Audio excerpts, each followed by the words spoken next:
13절에서 20절 말씀.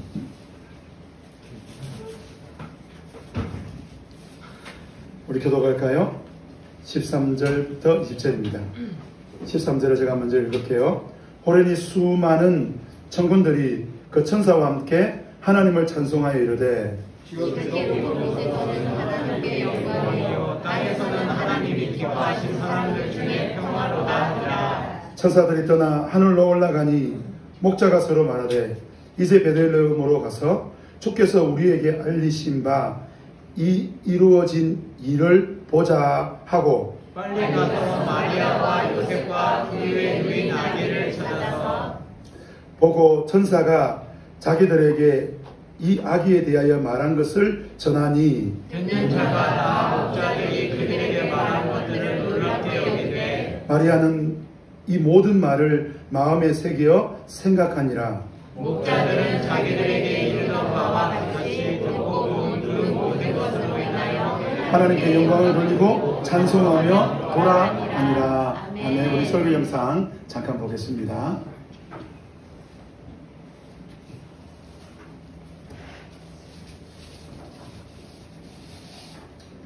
안녕 친구들, 메간 선생님과 제시예요.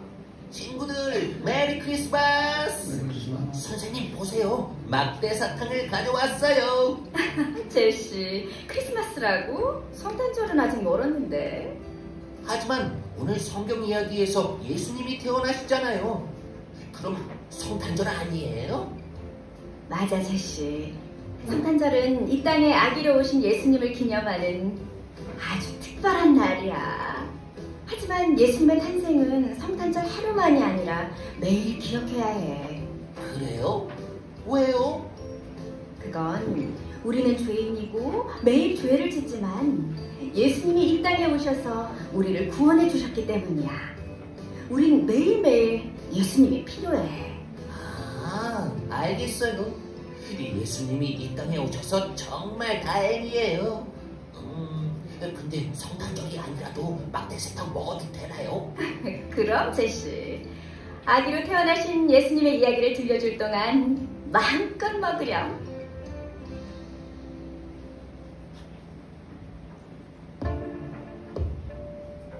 마리아가 아기를 임신했을 때 아우구스투스 왕이 모든 사람에게 명령을 내렸어요.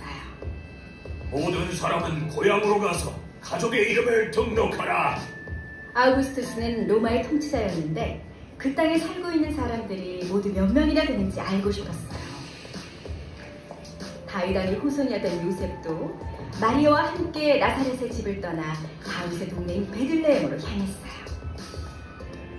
베들레헴에 머무는 동안 마리아가 아기를 낳을 때가 되었어요.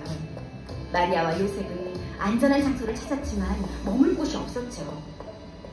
그래서 마리아와 요셉은 가축이 머무는 곳에서 아기 예수님을 낳았어요.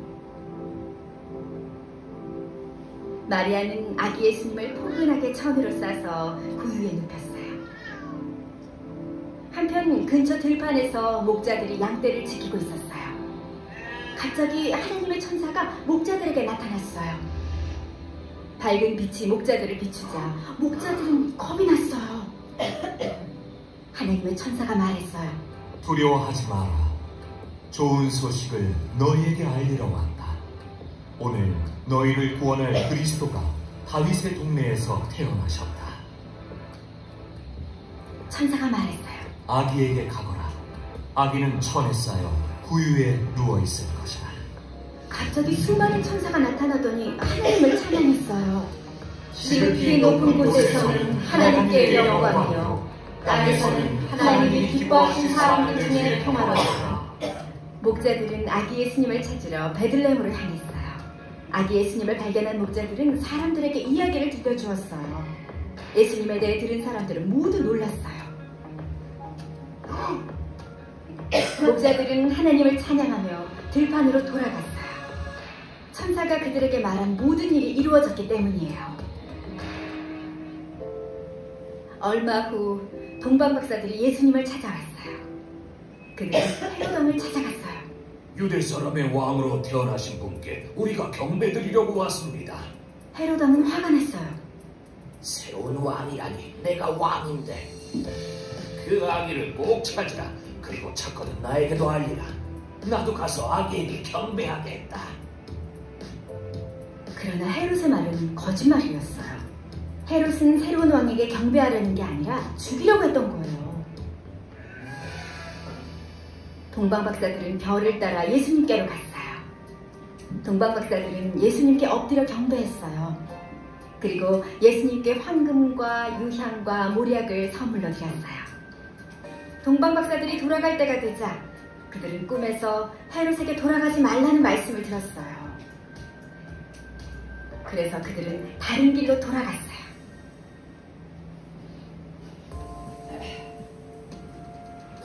예수님이 태어나셨어요. 정말 기쁜 소식이에요. 예수님은 평범한 아기가 아니셨어요. 하나님이 이 땅에 보내신 하나님의 아들이셨어요. 예수님은 사람들을 죄에서 구원하시고 그들의 왕이 되기 위해 이 땅에 오셨어요. 우리 자녀들 다 이랬습니다. 어린 아이들 있으세요. 하나님 아버지, 이 시간에 우리 자녀들을 위하여 기도합니다. 우리 자녀들의 삶 가운데 놀라운 일이 일어나시고 하나님과 함께하는 우리 자녀들 되게 해주세요. 예수님 이름으로 기도합니다. 네, 자리에 앉으시다. 우리 초등부는 우리 어린이들은 전사님 따라가세요. 네. 자, 우리 한번 고백해 볼까요? 예수님은 말씀대로 오셨습니다. 옆에 분에게 축복해 줍시다. 예수님이 말씀대로 오셨습니다. 하지만 살아갈 때에 말씀대로 오신 그 예수님을 붙잡고 살아가는 저와 여러분 되시기를 주님 이름으로 축복합니다. 1세기 유대는요, 세 지역으로 구분되었어요. 우리 경상도, 전라도, 충청도처럼 1세기 유대 지방은 북쪽은 갈릴리, 남쪽은 유다, 그 중간이 중부 지역이 사마리아. 그래서 이 갈릴리에서 유다로 내려오기가 쉽지 않았습니다. 제가 한번 우리 청소년들과 함께 압록강에서 두만강 비전 트립을 갔습니다. 중간에 백두산도 올라가고요. 그렇게 갔는데 가니까 이 국경을 지키는 군인들을 계속 만나는 거예요. 한 며칠이 지나면서 제가 저를 안내했던 조선족 형제에게 물었어요. 보니까 군인들이 키가 너무 작다. 왜 작으냐 물었더니 이렇다고 이야기하더라고요. 그 남쪽에 사는 남쪽에 사는 청년들을 북쪽에 보내고 군 공무할 때 북쪽에 있는 청년들은 남쪽에 보낸대요. 왜 그러냐 물어봤더니 이 중국 사람들 중에서 한 번도 남쪽으로 가볼 일이 없는 사람들이 있다는 거예요. 그래서 국가가 정책으로 북쪽에 있는 친구들은 남쪽으로, 북쪽 친구들이 좀 이렇습니다. 제가 북쪽 지방입니다. 이렇고 남쪽 지방 사람들은 좀 키가 작거든. 등소평 이런 사람들 키가 작잖아요. 적으니까 북쪽으로 그렇게 하더라고요.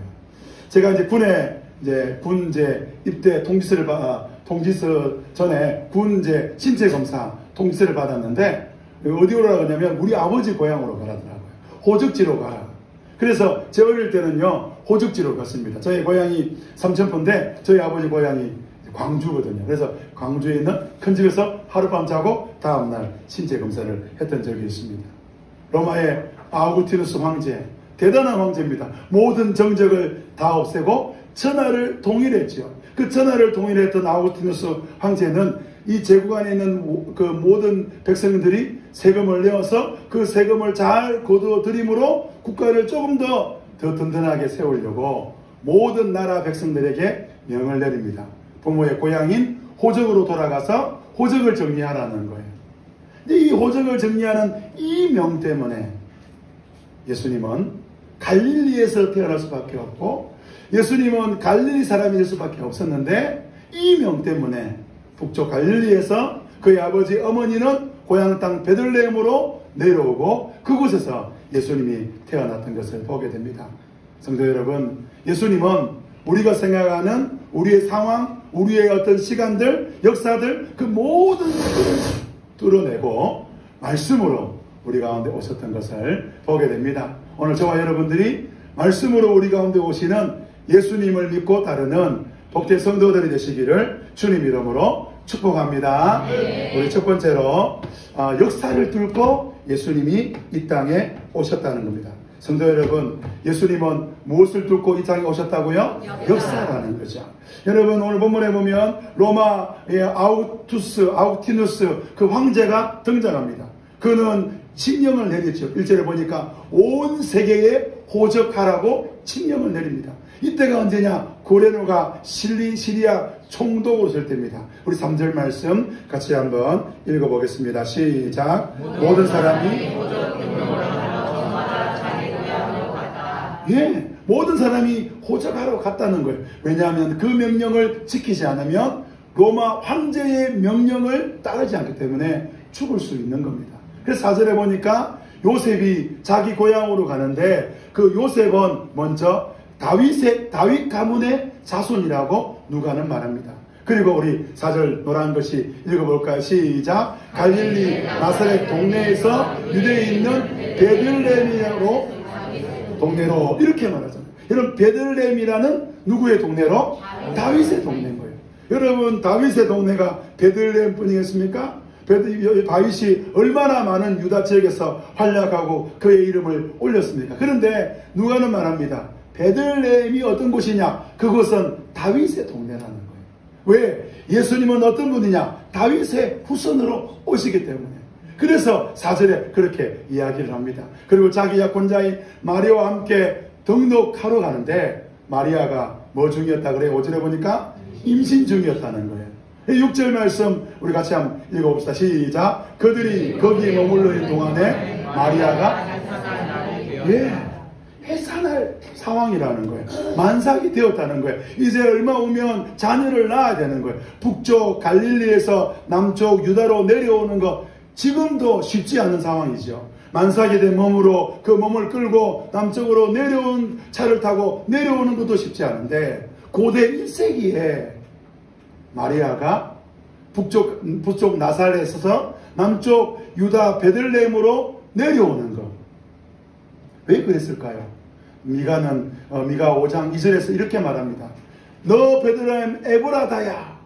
우리 6절 노란 글씨 같이 한번 읽어볼까? 시작. 유다의 여러 족속 가운데서 작은 족속이지만 이스라엘 다스릴 자가 내게로 나올 것이다.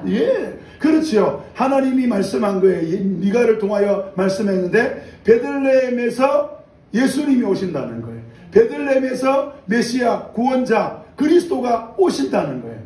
여러분, 요셉이 이 말씀을 알고 있지만 요셉이 그렇구나. 우리 아들이 예수님이 될 건데 우리 아들이 메시아가 될 건데 여보 우리 베들레헴 갑시다. 그래서 갔을까요? 지금 배가 만삭인데 언제 아이를 낳을지 모르는 상황 가운데 있는데 그 마리아를 끌고 요셉이 계획을 세워서 내려갔을까요? 아니죠.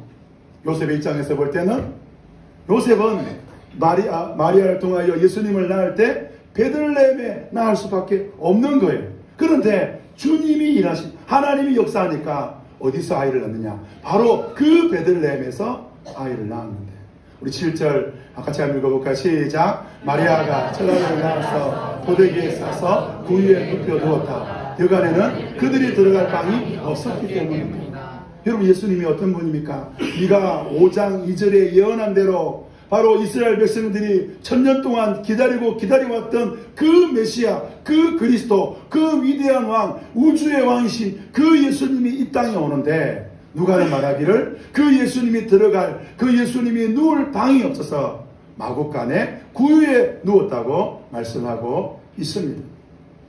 로마 황제가 전 세계를 지배하고 난 다음에 사절단을 보내기도 하고 자신이 또 친히 예루살렘으로 이집트로 시리아로 소아시아로 갈 때가 있습니다. 그리스로 갈 때가 있습니다. 그럴 때 그 황제가 그 땅에 가면 모든 나라 모든 백성들이 그곳에 있는 모든 사람들이 두 손 들고 환영하며 무릎을 꿇습니다. 그 자리에 나오지 않은 사람은 황제를 따르지 않거나 황제의 반역한 이들이죠. 그래서 황제의 그 신하들은 누가 나오는지를 살펴봅니다. 그리고 누가 나오지 않는지를 보게 되고 그들을 처벌합니다. 생각해보면 우주의 왕이신 예수님이 성자 하나님께서 이 땅에 오셨다면 어떻게 와야 됩니까? 여러분, 우리가 생각하는 그런 가운데 오셔야 되는데, 예수님은 그 들어갈 방이 없는 그냥 구유에 눕혀져 있는 그런 모습으로 이 땅에 우리 가운데 오신 것을 보게 됩니다. 왜 그렇게 오셨을까요? 그 이유를 잘 모르지만 한 가지 분명한 것은 하나님은 우리 같지 않다는 거예요. 하나님이 누구 같지 않다고요? 우리 같지 않다는 거예요. 여러분, 우리가 코로나19를 통하여 배웠던 한 가지 사실이 있습니다. 여러분, 코로나19 때에 교회는 그 방역의 코로나 그 바이러스의 주범이었잖아요. 근데 이 주범이 아니라는 걸 하나님이 밝혀주면 좋겠는데 밝혀주지 않으신 거예요. 교회가 얼마나 이 코로나 문제 때문에 기도하고 연약 환자들을 위해서 기도하고 그렇게 달려갔는데 이거는 싹 감춰져 버렸어요. 생각해보면 하나님은 우리가 생각하는 방식으로 일하지 않는 거예요. 그런데 저는 생각하게 됩니다. 이제 한국교회 일어날 겁니다. 여러분, 사천고팍교회 일어날 겁니다. 왜냐하면 부흥의 때가 한번 넘어지면 다시 올라가게 하시는 분이 하나님이거든요. 교회 역사를 보면 내려가면 반드시 올라가게 되어 있습니다. 오늘 우리 교회가 이 코로나19 이후로 부흥하고 성장하는 복된 교회가 되기를 원합니다. 여러분, 오늘 이 시대를 우리가 보지 않습니까? 유가는 오르고 밀가루가 오르고 제가 좋아하는 빵도 오르고 빵집에 가면 빵을 살 게 없어요. 먹을 게 없어서 살 게 아니라 돈이 비싸가지고 살 수가 없어요. 여러분, 그런 시대를 살아갑니다. 그래서 하나님께 기도합니다. 하나님, 유가도 오르고 밀가루도 오르고 그러면 여러분 기도했더니 여러분 아파트는 어렵겠지만 마당 있는 집 기도했더니 마당에 기름이 막 솟아납니까? 여러분 어떻습니까? 돈벼락이 쏟아집니까? 그런 일이 없는 거예요. 우리는 우리가 생각하는 방식으로 하나님이 우리 가운데 왔으면 좋겠다고 생각하는 거예요. 그런데 놀랍게도 하나님은 우리가 생각하는 방식이 아닌 자기 방식으로 우리 가운데 오시는 거예요. 그래서 우리를 살리시고 먹이시고 입히시는 거예요. 무화과 나무에 열매가 없고 포도나무에 소출이 없다고 할지라도 여전히 구원하시고 여전히 우리 가운데 역사하시는 하나님을 믿으시길 바랍니다. 여러분, 어제 식사하셨습니까? 그러면 오늘도 우리를 먹이시는 하나님을 믿으시고 우리 가운데 역사를 뚫고 찾아오시는 그 주님과 동행하는 복된 성도가 되시기를 주님 이름으로 축복합니다. 두 번째로, 이름 없는 목자에게 복음이 들렸다는 거예요. 여러분, 계급사회입니다. 계급사회에서 제일 하층 민중의 하층 사람들이 누구냐? 바로 목자라는 거예요. 그래서 그들은 집이 없습니다. 그런 집이 없는 목자들에게 하나님께서 찾아오셔서 천사로 그들에게 말씀하는데 바로 하나님의 그 놀라운 예수 그리스도의 그 탄생에 대한 말씀 아닙니까? 그런데요, 이 누가복음이잖아요. 누가는 아까 봤지만 시리아의 총독이 누구냐? 구레뇨 딱 나오잖아요. 누가는 의사입니다. 그래서 어떤 사실을 기록할 때 그 사람들, 그들의 이름, 그들의 어떤 상황들, 그 시, 그때의 어떤 현상들, 그 모든 것들을 자세하게 기록하고 있는 것을 우리는 누가복음 사도행전을 통하여 보게 되죠. 자, 그러면 예수님의 첫 번째 탄생을 알리는 이 목자들, 이름이 없어요. 이름이 안 나오는 거예요. 아니, 이들이 얼마나 중요합니까? 아마 누가는 그의 어떤 집요한 성격을 가지고 막 찾아냈을 것 같아요. 그 목자 이름이 뭡니까? 아니, 그 동네 가든지 그 동네에 편지를 보내든지 어떻게 했을 것 같은데, 저는 생각해 볼 때 이들이 이름이 없는 것은 이름 없는 목자인 거예요. 이름조차 없는, 그러니까 정말 하찮은 사람, 그들에게 천사가 말합니다. 우리 10장 우리 한 노란 부분 읽어볼까요? 시작. 두려워하지 마라. 나는 온 백성에게 큰 기쁨에 대한 소식을 너희에게 전하여. 큰 기쁨의 소식, 이거를 한마디로 줄이면 복음입니다. 뭐라고요? 복음이라는 거예요. 여러분, 이스라엘 백성들은 1000년 동안 기다렸습니다. 메시아 그리스도, 하나님이 보낸 그 사람이 우리 가운데 오면 우리는 죄로부터, 세상으로부터, 마귀로부터 해방될 거라는 그 기쁨의 소식을 기다렸던 거예요. 그런데 마태, 마가, 누가, 요한은 그 소식을 전합니다. 누가 오심으로? 예수님이 오심으로. 그래서 마태가 마태복음서 제목을 써서 편지를 보낸 게 아니라, 교회가 마태가 쓴 편지를 딱 보니까 예수님 이야기인 거예요. 그 예수님 이야기를 읽어보니까 세상에서 가장 기쁜 소식인 거예요. 그래서 마태 무슨 서라고요? 복음서. 마가 복음서. 누가 복음서? 요한 복음서를 적은 것입니다. 저는 20대부터 40대까지 성공하는 목회자가 되기 위해서 죽기 살기로 살아왔습니다. 여러분 생각하는 그 성공한 목회자 맞습니다. CBS ET에서 그죠? 창원극동방송 뭐 이런 데 나와 있는 이름 석자 날리는 문경구 목사 그러면 검색하지 않아도 아는 그 목사님 이런 목사가 되고 싶었어요. 열심히 달려왔습니다.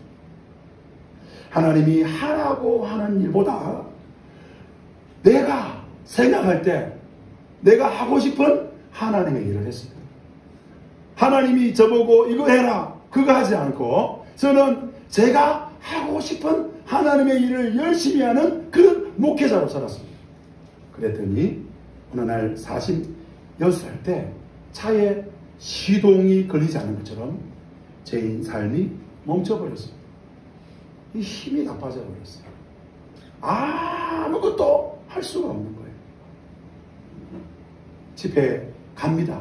설교합니다. 아이들 만납니다. 그런데 제 마음 깊은 곳에는 무기력함과 이런 우울감과 절망이 항상 저를 짓눌러 버렸습니다. 우리 청년들 20대 30대 우리 친구들 여러분이 하고 싶은 일만 열심히 하고 달려가면 여러분들 40대에 방전할 겁니다. 아니면 더 빠르게 방전될 수도 있습니다. 사람은 하나님이 없으면 죽습니다. 사람은 하나님을 떠나면 살 수 없습니다. 사람은 하나님이 하라고 하는 일 하며 살아야 되는 게 인생인데 자기 일 하면 어떻게 됩니까? 그럼 대한민국에는 성공한 사람들의 이야기들이 들려집니다. 그런데요, 그렇게 많은 성공한 사람들의 이야기가 들려지는 이 대한민국이 무슨 천국입니까? 자살 천국, 우울증 천국, 공황장애 천국. 여러분 지금 대한민국에서 장사가 제일 잘 되는 병원이 어느 병원이랍니까? 아쉽네요. 집사람 오빠가 병원하고 있는데 정신과 의사입니다. 너무 잘 된다고 그래요. 너무. 여러분 나는 성공하고 싶은데 성공하지 못해 좌절감 때문에 우울증에 걸리고 좌절감 때문에 공황장애에 걸리는 친구들도 많은데 여러분 성공했는데 여러분 더 큰 성공을 할수록 더 크게 우울증, 공황장애에 빠져있는 그런 유명한 사람들의 이야기들을 우리가 듣지 않습니까? 인생은 스스로 죄의 문제, 인생의 문제를 해결할 수 없는 거예요. 그래서 주님이 오신 거예요. 그래서 본문 11절 우리 빨간 부분 같이 한번 읽어볼까요? 시작. 그는 곧 그리스도. 예, 세상에서 가장 기쁜 소식이 뭐냐?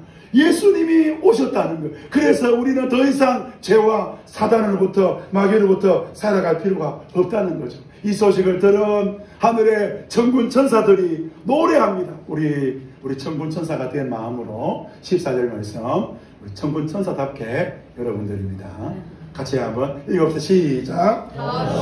높은 곳에서는 하나님께 영광이요 땅에서는 주님이 좋아하는 사람들에게 평화로다. 여러분 평화 샬롬이라 그러죠. 유대인들이 가장 좋아하는 인사가 샬롬인데 어떤 분이 교회 처음 오니까 샬롬 보니까 나보고 놈이라 그러네. 그 놈 아닙니다. 샬롬이라는 것은 예수님 평화가 왔다는 거예요. 그런데 어떻게 평화가 오느냐? 메시아가 오면 평화가 온다는 거예요. 이제 천군천사가 말합니다. 예수님이 오시면서 평화가 왔습니다. 우리 손 들고 말합시다. 샬롬. 예수님이 왔다는 거예요. 예수님이. 그런데 이 소식을 누가 들었냐? 들에서 목축하고 있는 이름 없는 도대체 알긴 알겠는데 그 사람 이름이 뭐예요? 그 사람 이름 없어 라고 말하는 그 사람에게 왔다라는 거예요. 별 볼 일 없는 사람. 복음이 누구한테 들렸느냐? 그 별 볼 일 없는 사람에게 들렸다는 거예요. 어떻게 들렸느냐? 하나님이 그 사람에게 들려주시니 듣는 거예요. 똑똑하다고 듣는 것도 아니고요. 잘났다고 듣는 것도 아니고요. 가난하다고 부유하다고 건강하다고 힘있다고 들리는 게 아니라 하나님이 들려주시니까 들려지는 것입니다. 그래서 사도 바울은 말합니다. 에베소 2장 8절 말씀 읽어볼까요? 노란 부분입니다. 시작. 믿음을 통하여 은혜로 구원을 얻습니다. 이것은 여러분이 난 것이 아니요 하나님의 뭐라고요? 선물인 거예요. 이 목자들이 하나님의 선물을 받으니까 구원을 얻게 되는 거예요. 그래서 행위에 난 것이 아니라 9절 빨간 것이 읽어볼까요? 시작. 그러므로 그래서 아무도 자랑할 수 없다라는 거예요. 누가는 이 평화와 복음의 소식을 들었던 첫 번째 사람이 목자라고 해요. 자, 보십시오. 목자도 듣는데 우리 가족, 우리 이웃도 하나님이 역사하면 복음을 듣겠습니까? 듣지 못하겠습니까? 예수를 믿겠습니까? 믿지 못하겠습니까? 그래서 제가 이 종이 한 장, 이 555 VIP 법칙 하잖아요. 지금 먼저 여러분 한쪽 손을 한번 내밀어 보시길 바랍니다. 여러분, 이 사람들은 복음을 거부하는 사람들이에요. 우리 가족, 여러분 가족이 제일 힘들어요. 아예 복음 전하면 원수됩니다. 원수돼. 했다가는 바로 쫓겨납니다. 교회했다가 쫓겨납니다. 쫓겨납니다. 이런 분들은 어떻게 합니까? 따라합시다. 기도하자. 5명 정하시라고. 5명. 그 다음에 자, 손 앞으로 내려오고 이 손 올려보십시오. 자, 이분들은 예수님 이야기하면 들어요. 근데 니나 믿어라. 그래요. 니나 교회 가라. 나는 여기 살란다. 이런 분들이야. 심지어 교회는 오는데 예수는 안 믿어. 이 어떻게 하냐? 따라합시다. 기도하고 섬기자. 자, 이 사람들 뭐 하자고요? 이 사람들은 뭐 하자고요? 자, 뭐 하고세요? 뭐 합니까? 그러니까. 그래서 VIP는 뭐부터 하자고요? 기도하자는 거죠. 여러분, 중학교 3학년 어린아이가 있었습니다. 어린아이가 아니구나. 중학교 3학년 어린아이인데, 아닌데, 청소년 중3 아이가 있었어요. 이 아이는 중학교 2학년 때 아버지가 교통사고로 돌아가셨어요. 죽었어요. 그래가지고 이제 집안이 뭐 교회를 다니거나 그렇지 않으니까 보통 아이 이럴 때 이런 장례는 절에서 하거든요. 그 절에서 하는데 이 아이가 절에 가서 이제 보니까 아버지가 죽었는데 엄마가 너무 슬픈 거야. 그래서 이 아이가 스님께 물어봤어요. 스님, 기도하면 응답이 있습니까? 응답이 있대요. 저분께 기도하면 됩니까? 된대. 그래서 가운데 저기는 그분한테 나무 살리세요 해서 기도를 했어요. 기도를 열심히 했어요. 나무 살리세요. 그래서 기도를 열심히 했어요. 나무 살리세요. 열심히 기도를 했는데 나무가 안 살아나는 거예요. 아버지가 안 살아나는 거예요. 그래서 이 아이 마음속에 어떤 생각이 들었냐면 종교는 가짜구나. 신을 믿는 것은 어리석은 일이구나. 그렇게 결심을 했어요. 그리고 중학교 3학년 되었는데 이 친구가 짝지가 옛날 이 중등부 회장이었어요. 교회 중등부 회장. 중학교 2학년 겨울수련회 때 은혜를 받은 것 같아요. 성령 충만을 받은 것 같아요. 내가 짝꿍에게 전도하리라. 그러니까 친구가 전도를 하는 거야. 교회를 가자. 예수를 믿자. 그러니까 이 중3 이 친구가 어떤 생각이 들겠어요? 종교는 거짓이고 쓸데없는 짓을 한다 생각하면서 계속 이야기하는데 들어보니까 나중에 몇 번 이야기가 들어보니까 자기처럼 이 친구가 중등부의 이 친구가 자기 교회 자기처럼 예수를 믿는 친구들이 100명이 넘는다는 이야기를 듣습니다. 그래서 이 중3 친구가 어떻게 합니까? 사명이 불탑니다. 어떤 사명이 불타냐? 이 자기 친구도 회개시켜서 교회에서 나오게 만들고 그 다음에 교회 다니는 그 100명의 친구들도 교회 가지 마라. 말라고 교회 가노? 일요일날 놀러 가면 되지. 그러려고 교회로 갑니다. 교회로 가가지고 전도사님이 설교를 하는데 전도사님이 30분 설교하면 그 설교를 다 적어요. 그래가지고 전도사님과 1시간 면담합니다. 왜? 틀린 거 이야기하려고. 요거 틀렸구나. 요거 이상한데 요거 이상하죠. 요거. 그래, 이상한 걸 알아내야 어떡합니까? 사람들한테 여러분, 형제가 아니구나. 친구, 중3이니까. 얘들아, 교회 가짜다! 그 말 하려고. 저는 설교할 때마다 그걸 적었어요. 그리고 그 당시에 분방 공부하는데, 우리 지금 터키에 선교사로 가신 분인데, 우리 교회에서 후원하시는, 선교사님이에요. 이분이요, 그 옛날부터 대사람은 뜬기부터 한다고, 이분은 성경 공부하면 로마서를 가르치는데, 1시간을 분방 공부하는 거예요. 중학 3학년 애들이 그 설교를, 그 분방부를 듣겠어요, 안 듣겠어요? 거의 안 들어요. 그런데 듣는 몇 명의 친구가 있습니다. 그 중에 하나가 이 아이인 거예요. 왜 듣습니까? 적어요. 그걸 다 적어요. 왜 적어요? 기독교가 틀린 거, 잘못된 거, 그거 찾으려고. 그렇게 한 달의 시간을 보내면서 그 아이가 예수님을 영접하게 됩니다. 그 아이가 바로 저잖아요. 여러분, 교회가 거짓이라고 생각하는 분 있습니까? 오늘부터 제 설교를 적으셔가지고 저 20, 30분 설교하는데 딱 적어가지고 저한테 오십시오. 이거 좀 이상한데 막 이러면서 오시기 바랍니다. 여러분, 생명의 삶을 저랑 같이 시작해 보시면 좋겠어요. 예수 영접 모임 시작하면 좋겠어요. 여러분, 우리가요. 그런데 저는 제가 그렇게 예수 믿는 그 한 달의 시간 가운데 제가 깨달은 게 하나 있습니다. 왜냐하면 제 친구 강종원이한테 제가 그랬거든요. 한 달만 우리 교회, 내가 교회 갔거든. 그래, 한 달만 교회 와라. 아마 이 친구가 저를 위해서 계속해서 기도했던 것 같아요. 오늘 한번 봅시다. 자, 전도를 거부하는 친구, 거부하는 분들 어떻게 됩니까? 자, 전도를 환영하는데 교회 안 다니면 어떻게 됩니까? 자, 모아 봅시다. 뭐 합시다? 기도합시다. 우리 작년에 우리가 데리고 왔던 우리 박종호 형제, 작년에 이맘때에 저를 만났을 때 이렇게 신앙이 좋은 친구가 아니었어요. 그죠? 아시죠? 근데 아무것도 몰랐지만 교회도 한 번 오고 좀 안 왔지요? 네, 그러다가 그죠? 같이 교제하고 그죠? 전도를 거부하지 않았기에 기도하고 환영하고 섬겼더니 이 친구가 학습을 받지 않습니다. 오늘 저와 여러분 가운데 목자도 들었는데 우리의 가족, 우리의 이웃도 예수 믿기를 소망합니다. 아멘. 그래서 하나님의 놀라운 일을 경험하는 저와 여러분 되시기를 주님 이름으로 축복합니다. 아멘. 마지막 세 번째로 말씀대로 누가 오셨다고요? 예수님이 왔다는 거예요. 천사들이 목자를 떠납니다. 하늘 올라갑니다. 목자들 서로 말하면 우리 베들레헴으로 가자. 주님이 우리에게 알려주신 바를 그대로 일어난지 우리 그 일을 보자 하면서 달려갑니다. 그래서 가봤더니 그런 일이 일어났어요. 그래서 주변 사람들에게 우리 17절 노란 것이 같이 한번 읽어볼까요? 시작. 사람들에게 그런데 18절에 그 사람들이 어떻게 반응을 보여요? 시작. 모두 안 믿는 거예요. 그런데 마리아는 그 말을 고이 간직하고 마음에 새겨둡니다. 아마도 마리아가 이 말을 교회들에게 말했고 교회가 그 말을 듣고 그 말을 생각했을 때 그 말을 누가가 듣고 그 말을 누가가 누가복음으로 기록했다고 저는 생각이 듭니다. 그리고요 20절 말씀 우리 노란 부분 읽어보겠습니다. 시작. 자기들에게 일러준 그들의 힘을 알고 돌아가서 하나님께 영광을 돌리며 그를 여러분 목자들이 왜 하나님께 영광을 돌리고 하나님 찬미했습니까? 그들은요 천사들이 그들에게 일러준 그대로 지금 예수님이 여기 계신다는 것을 본 거예요. 그래서 하나님 영광을 돌리고 하나님을 찬미한 것이죠. 여러분 1세기에는요 자기가 예수라고 한 사람이 오늘 우리 한국 교회가 비슷해요. 예루살렘에도 30명이 넘었어요. 예루살렘만 해도 기록에 나와요. 그러면 기록에 없는 자칭 예수가 얼마나 많았겠어요.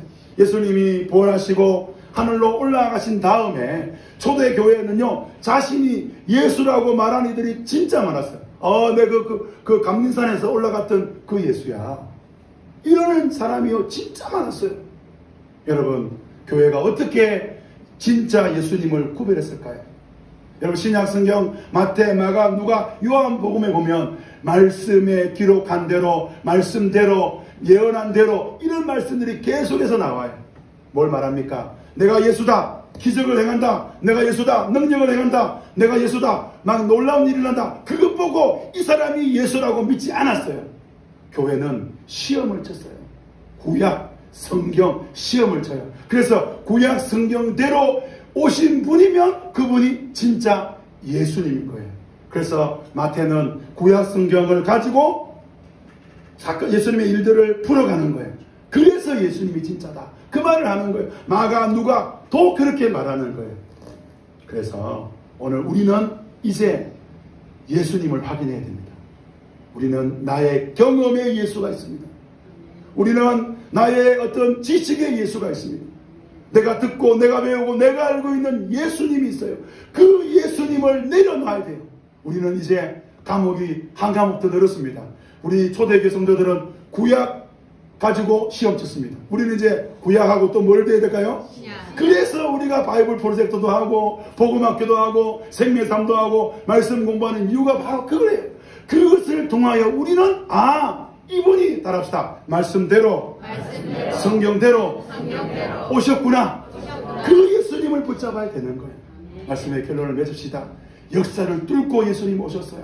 절대로 어떤 상황 가운데 이 예수님이 베들레헴에 태어나는 것은 1세기 당시 의료적인 상황, 교통편 이런저런 것을 볼 때 불가능한 일인데 하나님이 아우투누스 황제를 통하여 역사하니까 환경을 넘어 베들레헴에 태어났습니다. 사랑하는 성도 여러분, 여러분의 상황, 환경, 역사, 여러분의 모든 것들을 뛰어넘어 역사하시는 하나님을 만나시기를 바랍니다. 여러분, 이름 없는 목자도 복음을 듣고 한 영혼 구원의 놀라운 일들이 나는데 저는 소망이 있습니다. 여러분과 제가 기도하던 그분이 우리 교회로 나오는 날, 그분이 예수님을 영접하는 날, 그분이 앞에 나와서 세례받고 그분이 또 어떤 사람을 섬기는 그런 일들, 이런 놀라운 일을 경험하기를 원합니다. 여러분, 성경대로 오신 예수님, 여러분 말씀대로 오신 그 예수님을 성경을 통하여 만나는 복된 성도들이 되시기를 주님 이름으로 축복합니다. 우리 찬양할 건데요.